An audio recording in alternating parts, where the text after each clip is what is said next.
back to my channel again.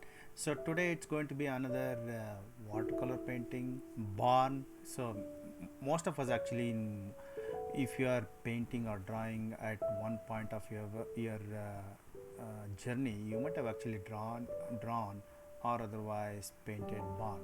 So here I'm taking a very plain barn in a very big field, and then little bit of composition with a fence in front, just to show the depth, and then far away mountains. So I'll explain a little bit more about that, but before that, if you are here for the first time, please consider subscribing. That helps me a lot, that keeps me motivating, and also it helps YouTube algorithm to reach more and more people. Make sure that you share this video with friends. So having said that, let's get back to the painting. It's a very plain painting.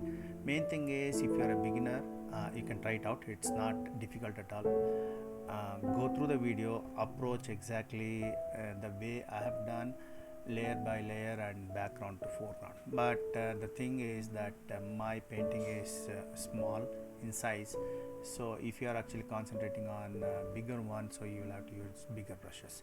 If not, I've used a smaller brush and then a bigger brush for the bigger washes, the foreground and the sky. Sky is with wet, and even the foreground is also, it's not wet, but I've applied yellow and then applied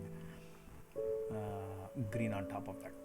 You can treat that as wet on wet. If not, wet on wet is either with paint on paint or otherwise paint on water, so one of them.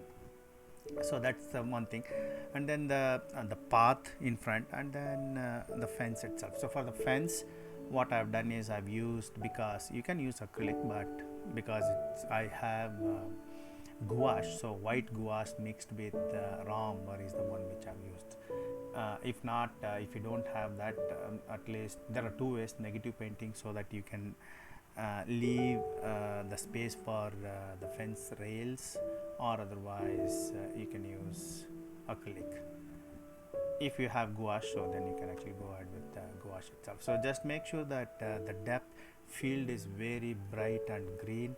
I've used permanent yellow, and then the far away mountains are with indigo, so those are the colors, and the sky is just with cerulean blue. So if you follow along with me, I think you should have it. This is a very good easy painting for anyone to try. Like I said, use those brushes.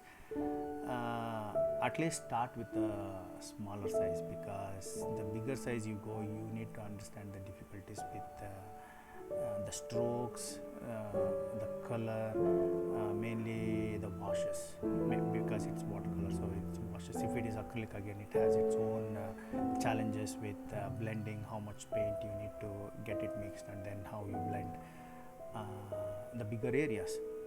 Start with the small ones, then you will know automatically when you grow that size to a bigger size, then you will know exactly how much to put.